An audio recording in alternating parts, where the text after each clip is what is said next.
Hey guys, Uncle Mike here reporting to you from the training room right here in Manasquan, New Jersey. Today I'm going to give you my 5 favorite kettlebell swing tips. Alright, I'm going to give you a tip and I'm going to give you a little drill to do or something to think about.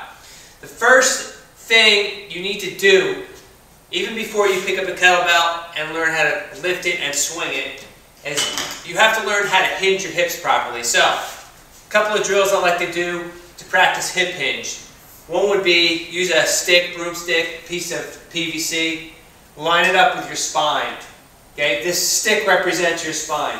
You're going to learn how to fold at the hips and keep 3 points of contact with this stick. So this stick should always touch my head, back of my head, my mid-back, and my lower back. So 3 points of contact. You never want to lose those. So if I pick my head up, I'm losing those points of contact.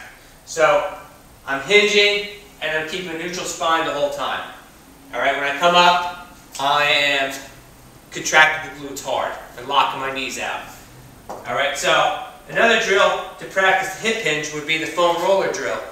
So I'm going to put the foam roller, I'd say about 6 to 8 inches or more from my backside. I'm going to hinge and try to knock that over. Alright? Slight bend to the knees when you're hinging. Stay tall. Always think about maintaining that tall position and hinging. Okay? You're not squatting, you're folding at your hips. So that's the hip hinge. That's the first thing we practice before we even pick up the weight. The second drill would be just a simple deadlift. Okay? We get in our jumping stance. Always swing or deadlift from a jumping stance, a stance that you would jump from. I'm going to stand with the bell between my feet. I'm going to maintain that hinge, that neutral spine.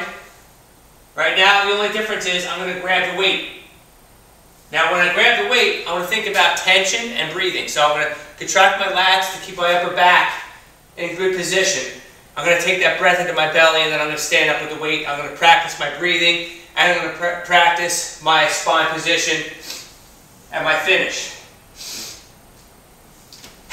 Right? Tension at the top, and then you just reverse that motion and set the bell back down, pause, and repeat. Think about contracting the lats, squeezing the handles to create tension, and focus on your breathing, belly breathing, and then an exhale at the top, and then reset your breathing and repeat. So, that's number 2, deadlift, and you always practice tension and breathing on the deadlift.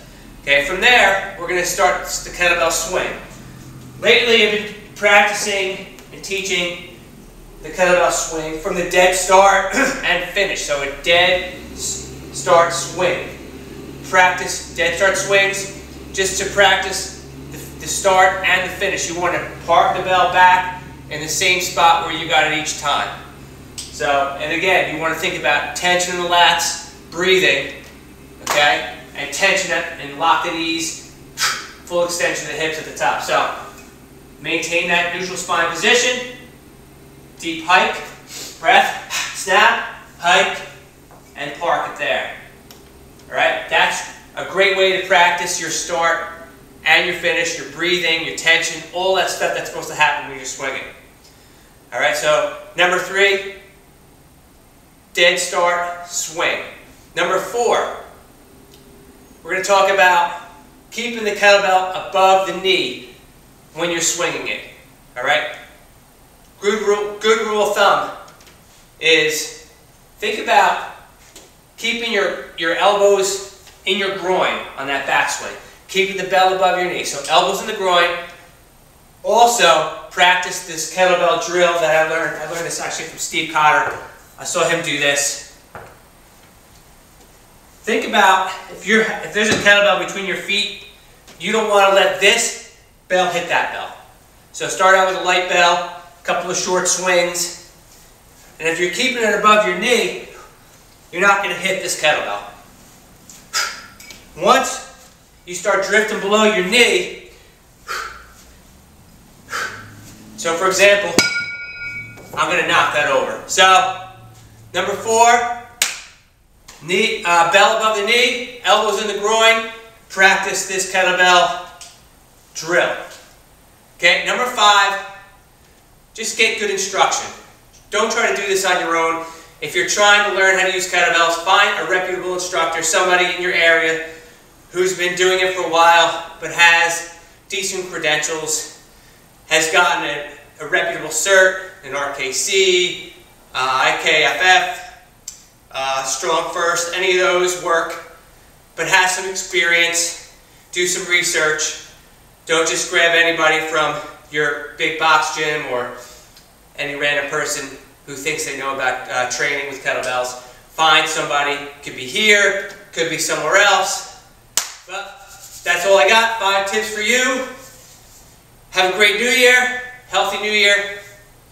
Peace.